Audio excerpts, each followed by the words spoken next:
Hey, it is your buddy, Peace and Harmony with you here today. Much love going out to all the beautiful empowered harmonizers. And we're zooming in and focusing in on a great viewer question.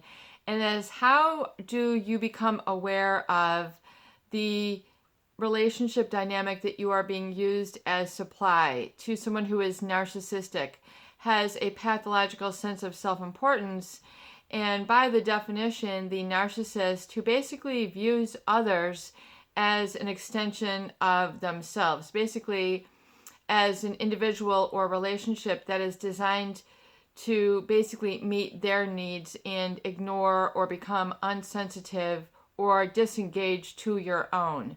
A narcissist is someone really who has a pathological sense of self-importance.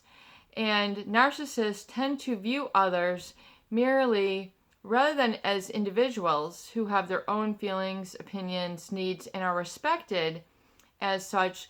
Narcissists tend to view others as an extension of them. So if you're doing well and you are going along with them, then you are in their inner circle. You are a sense of supply. You are catering to their persona. You are acquiescing or pacifying of their needs, and you're stroking of their ego. But when it comes to an interaction and a two-way street, there is this component lacking. You tend to be basically engaged in a relationship that is wrought with what is termed as being a source of supply, being someone who is merely an extension of them and there to fulfill their needs, rather than being recognized and acknowledged and validated and respected for your own needs. Now, this can become a relationship dynamic that people can get very much in a rut or a very deep groove where they don't really realize that this person is taking advantage of them as such. It can go for a long period of time where it's unrecognized. And really to understand, if you are in this relationship, it's really to understand what codependency is and to understand if you recognize this experience. Basically, in codependency, you're more aware of another's needs rather than your own. You're more aware of what they require versus what you require. It's the ultimate self-sacrifice.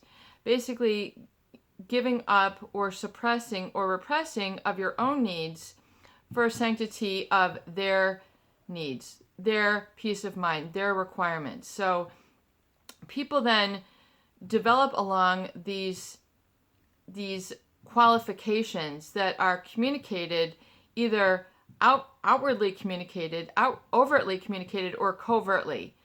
And the fear that is then created or instilled in others, if they don't go along with the narcissist program, you risk by default not being in a relationship. So it's very much like a job. People oftentimes report feeling like an indentured servant, like they're only there to basically be fulfilling as if they are their employer. They must clock in or clock out, or the effect feels as such, that you're not really perceived as a human being with needs, feelings, emotions of your own that are then being able to be easily communicated and processed and responded to by another individual, which is a functional relationship where there's really not a lot of issues. This, of course, isn't a spectrum, but people feel that they are there just to serve them. They feel in a servitude manner to this individual, and that they then threaten this relationship if they don't uphold the requirements of this individual. There tends to be a lot of neediness, and the narcissist really needs others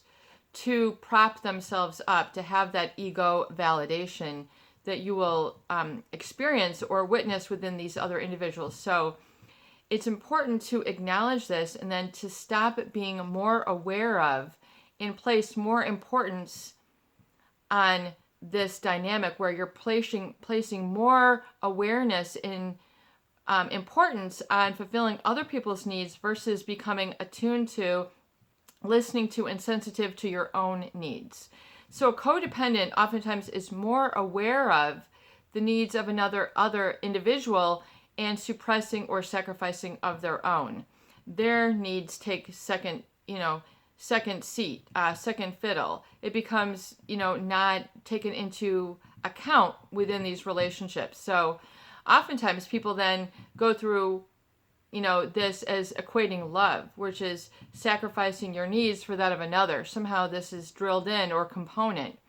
So it's important to turn this around and to get used to receiving positive regard, positive relationships that are able to complement and reflect back to your strengths rather than inadequacies, the criticism, or that feeling that you have to always take care of someone else's needs in order for a relationship to work. It's important to understand also that people who have become sources of supply, they get very used to not receiving compliments, not receiving positive interactions, positive, what their life feels like with their needs met, with being acknowledged, validated, seen, heard. This becomes a very foreign experience. So oftentimes it becomes very unfamiliar. And so people then shy away from going on this route. In other words, growing, improving their professional stance, improving their relationships, their intimacy, their feelings of happiness and fulfillment. This becomes a very, very foreign and a very alienated sort of lifestyle. If you're not used to being a driving force in your own life for satisfying and knowing and feeling good about fulfilling your needs. And so it becomes really like a tug of war. So it's important to let go of that tug of war. It's important to let go of the struggle where you're feeling like you have to be a source of supply. That, these people, it's to acknowledge and validate the very specific type of neediness that a malignant narcissist will have.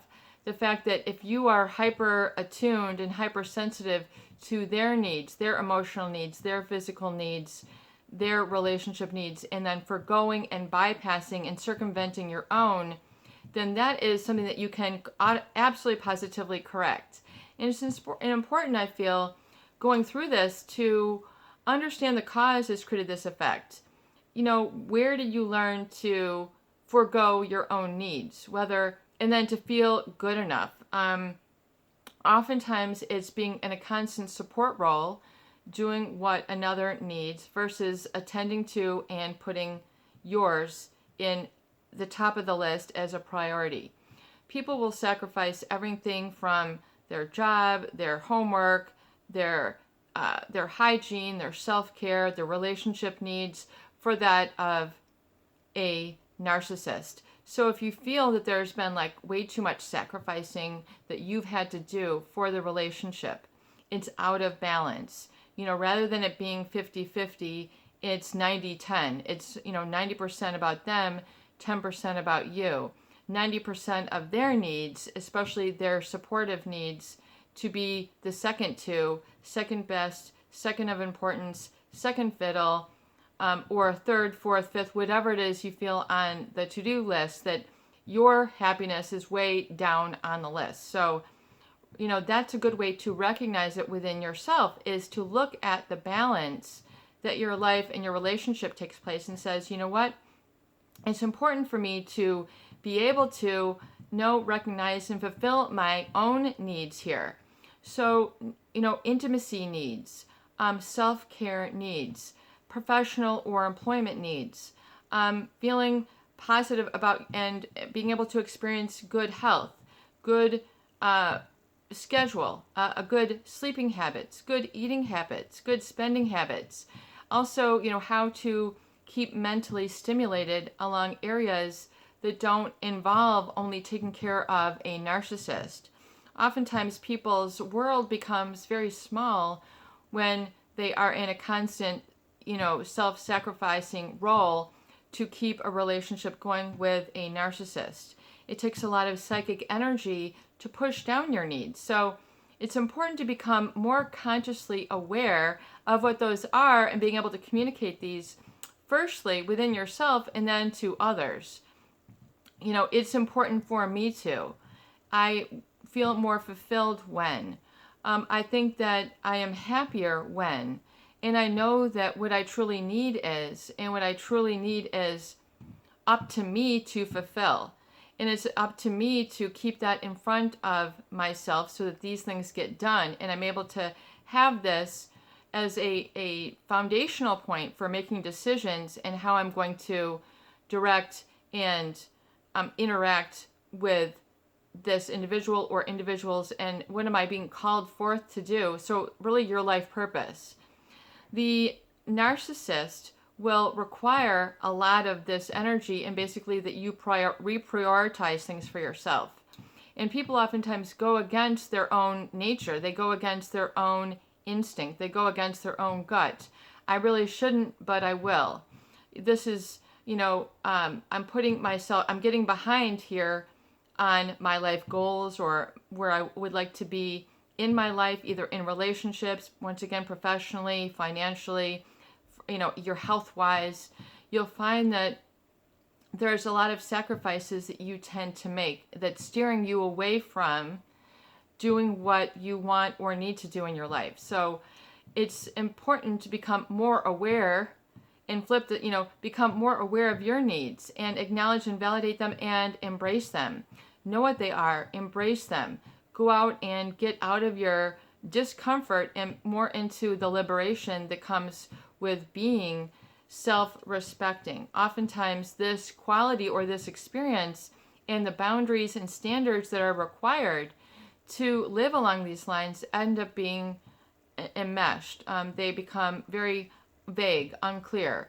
This is what you should be doing. You feel that you're answering to something who is setting up, your values for you rather than you generating your own values for yourself. In other words, it's all about adapting and adjusting to this person versus being,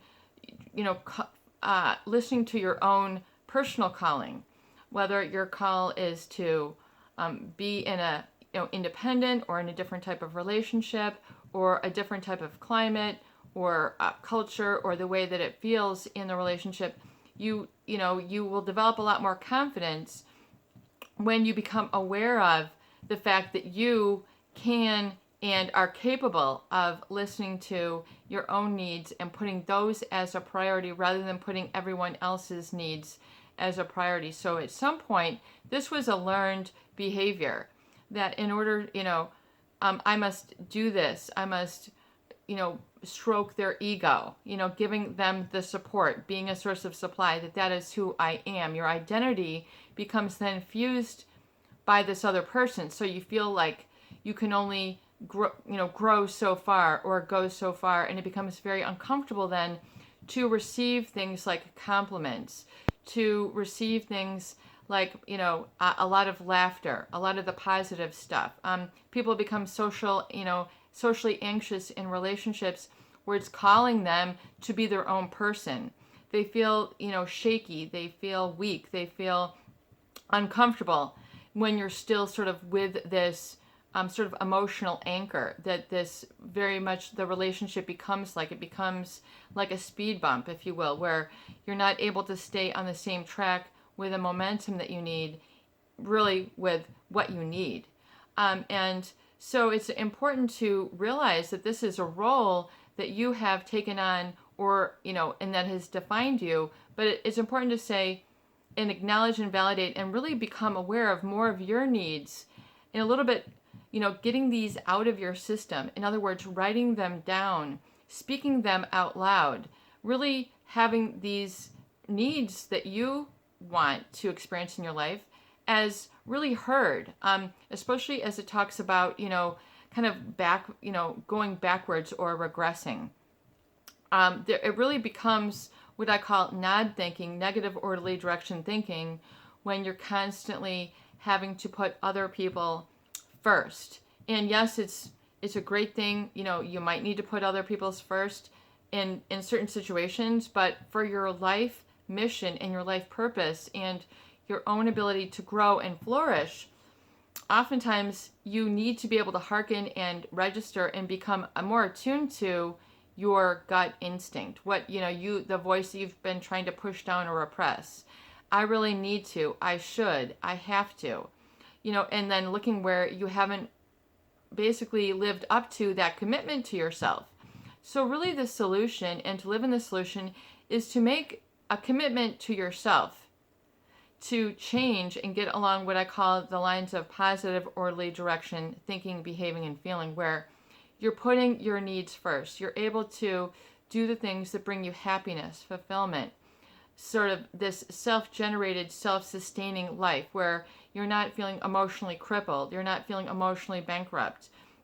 You're able to develop a sense of self-trust where, it's okay for me to say no. It's okay for me to put, to take a break, to put that on pause, to be able to say yes to what I truly need to do or I want to do. And it's important that, somewhere along the lines you had learned that to sacrifice yourself was the ultimate show of love. So begin to reevaluate what a lot of this self-sacrifice is. And if you were to keep doing it, where would it lead you? It's another good way to become decisive and develop a new sense of commitment to yourself, and to have short-term goals and long-term goals so that you can see what you need to do today, this hour, this next 2 hours, the rest of the day, or into tomorrow, next week, the following couple months, that you kind of have the ability to look ahead. And when you do this, you'll get out of that fight or flight, that paralyzing or numbed out mentality where I don't know what to do, so I'm just going to keep doing what I always have. And you need to change your behaviors to get different results. You need to have a new attitude to get different results. You need to have a different mindset to get different results, and to get feeling of not only self-respect, but to stop the self-sabotaging behavior, the backpedaling, the backtrack, the regressing. In those moments, it's important to take you're like at a crossroads. You need to be able to say, at this moment, I need to make the positive choice versus the negative choice. I need to be able to become more aware of and closer to my own needs versus becoming hyper aware of others' needs and constantly automatically fulfilling them as a habitual action or a habitual behavior or habitual falling into the line with someone else's needs and being unhappy again. This can become, a crossroads where you either say, I'm going to decide to be happy. I'm going to decide to acknowledge and validate and embrace my needs, and I love it because this is helping me to grow, become more mature, have self-respect, security, serenity, safety, the confidence that comes with positive self-trust, positive decisiveness, and getting, repetition and experience. It's thought that it takes like 28 to 30 days to learn a new habit.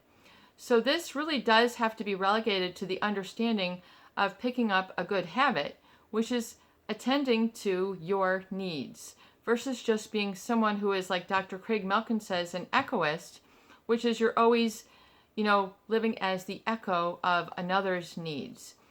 And you'll begin to see that you don't feel so alienated. You don't feel so empty. You don't feel so hopeless. You don't feel so helpless. Life becomes exciting again. Life becomes new again. And you're the one who's leading the pack. Your needs, and that is okay. Don't feel guilty, bad, that you're, that there's something wrong, ashamed, worried about others' reactions. Oh, what if they're not at this, this event or this or that? You're worried about the negative talk, the smear campaign, and really what they do should not be a damper or a determinant. In other words, stop conforming to the judgments of these individuals. You have your own internal guiding system, which is important to listen to, and being committed and complying to your own values and judgments, which you have within you, which you know to be true, but oftentimes people have pushed them so far down or so far aside that it becomes very unfamiliar to put their needs first, and then to be able to see the results and get further in their life, grow professionally, personally, and in intimacy and in relationships, because they've been, it's, you can't simultaneously fall back and move ahead. It's, you have to be able to know these priorities, write them down, have them on the calendar, being able to do these little tools such as the recovery date and such as the astramations, and working your discovery journal so that this becomes, reinforced with repetition and experience, and then the rewards that come from, knowing that this is what you're hearing yourself correctly. Oftentimes it's very difficult to hear that self-directedness. You know what? Instead of doing the wrong thing again and again, try doing the right thing, getting back into out of your comfort zone, or being able to sort of disappoint the narcissist and becoming comfortable with that, because chances are you will only disappoint yourself if you don't do what you know that you came to this life to do, which is to begin to have goals and objectives and honor and respect your inner voice and your own impetus, your own priorities, being able to have that focus, and being able to draw a boundary, which means says, these are my needs, this is where my energy is, this is where my focus is. And over here, this is not serving me. This is actually a distraction. This is taking me backwards. This is causing me to regress. And to know what that is. Yes, that's regression. This is progress. This is progression. And being able to be at those crossroads and know I'm making a commitment. I'm being decisive. Getting the practice of being more decisive is a great way to increase your leadership skills and get you into the positive early direction thinking, where you're on a better path. You're being able to see more, feel better, having confidence in yourself, being able to be happy, not, falling over at, one little comment, or, being afraid or overtly shying away from things that would challenge you or cause you to develop your interests, or, getting educated, learning a skill, reading books, and not just staying in a mediocre life. Oftentimes, this is what can happen if you've, like a lot of viewers, they've been involved in this, becoming more aware of others' needs rather than their own. So their own interests, they often feel like, well, I don't really have any interests, and they secretly feel that there's something about their life that needs changing, but they don't quite know what it is. And everybody else seems to be living this way except for me. There's this, oftentimes this, there must be something wrong with me thinking, that then breeds more alienation, loneliness, feeling that you're not being all that you could be. And it's okay to develop boundaries and to say no, to stop the over obligation, to, basically, stop fulfilling everybody else's needs, but paying attention to your own, knowing what those are. In other words, if I weren't so afraid of disappointing others, what I really need to do is asking yourself these open-ended questions. If I wasn't always there for another's needs and really embracing my own, I would really love to. What I really need to do, but I've been procrastinating about, is knowing what these are, filling these in for yourself, and then embracing them, meaning going after it, going for it 100%.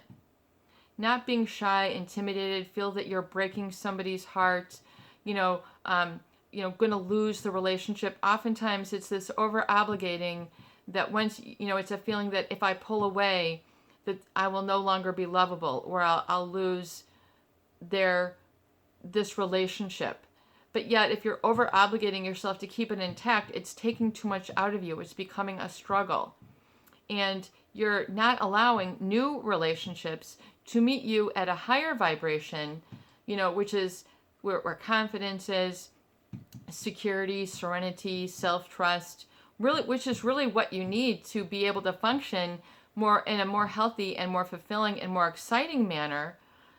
You need to be able to have that and have that self-trust that comes with being able to, have a boundary, have a standard. A boundary means I know what my needs are. I'm okay with listening to it and I'm okay with fulfilling it, so I can let people in, or I can tell people that I need to, they don't need to be part of my life in this way anymore, that this is not healthy, that this is not right, this is not in a positive developmental stage, that it's keeping me in a regressed or immature or unknowing stage.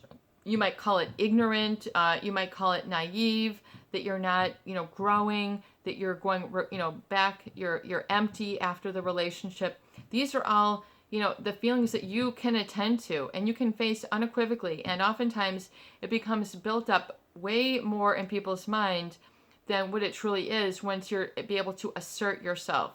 People who are, who have been in relationships where they've become codependent, more aware of others' needs, more occupied with fulfilling others' needs. In other words, I do my best job when I'm just taking care of others and I ignore my own.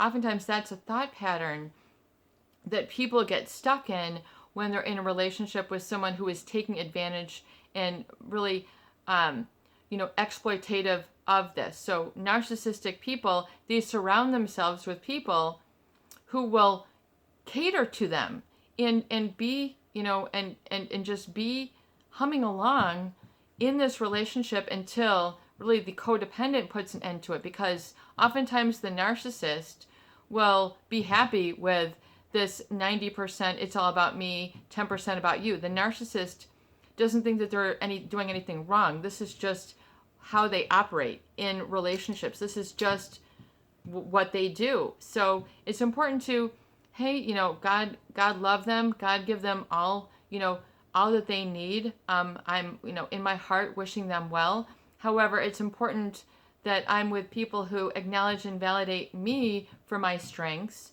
and for my abilities and fulfilling of my needs, and that they're not feeling that they have to, sabotage the relationship in order to have their needs be met as well. So there's a degree of interdependence in a healthy relationship where you know that boundaries are intact, that standards are intact, that I don't have to distract, that I'm respectful of your needs, your need to focus, your need to grow, your need for you time, your need for social time, your need for work time, your need for all sorts of different things. So, and that people get used to being in these excessively needy relationships with these individuals and feeling like, I'm just kind of like an empty, walking along just like an empty shell, that does not have to be your life anymore. That's oftentimes what people become. Their identity becomes that. But yet you can feel that if there's this feeling that there's got to be more for me in life, then listen to that voice. That's your truth that's trying to get your attention. It's trying to speak up and saying, you can do this. And this is actually what's right. This is what not only you are calling for yourself, but the life is calling for you. Your life, the universe, the divine intelligence, other great people are there, like on the other side of your positive decision. Things will begin to manifest once you make this commitment to yourself. But it has to be on a commitment level. If it's like, well, I think, if you're unsure of yourself, then you won't be able to back yourself up in decisions. You need to be able to back yourself up on your decisions. Amen. This is what I've always wanted to do, but I've never had the courage.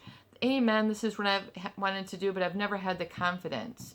I've never had the opportunity. I've never had the chance. I've never had the freedom. I've never been able to see this as a crossroads now. So see it as the crossroads that it is, and that you make a commitment to your higher power, your best self, your true needs, and being able to be comfortable with this and embrace it.